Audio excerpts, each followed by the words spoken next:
जय Jagannath. My self Gaurhari दास। मु Oppo India और ओप्पो ओडिशा को धन्यवाद देवा चाहूँगी कारण स्माइलिंग एंजल भली बिग इवेंट मते पार्टिसिपेट करथिबारु एटा मो पाई न्यू एक्सपीरियंस थिला। मो लाइफ रे फर्स्ट टाइम मु फ्लाइट रे बसिली आउ सेटा भी इंटरनेशनल ट्रिप थिला। मते चाइना विजिट करियार सुजोग मिलिला। लास्ट 5 इयर्स हैला ओप्पो मोबाइल सेल करूथिली। मते first time Oppo China factory visit करियार सुजोग मिलिला आउ केमिति तैयारी होछि तार एक्सपीरियंस नबार सुजोग मिलिला।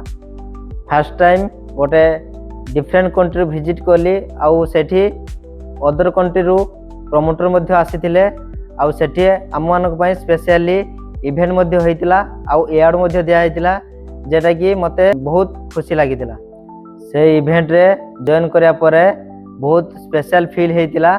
आम मानक पई बहुत भलो अरेंजमेंट करा जायतिला। न्यू कंट्री न्यू सिटी को आमे एक्सप्लोर करि पारलु।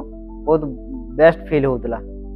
मु निजको धन्य मन करूची कि मु गोटे इंटरनेशनल इवेंट रो पार्ट हेई पारथिबारु आगो को भी चेष्टा करिवि केमिति आहुरी भलो परफॉर्म करि परिबि आउ ओडिशा तरफरु डिफरेंट इवेंट रे पार्टिसिपेट करि परिबि।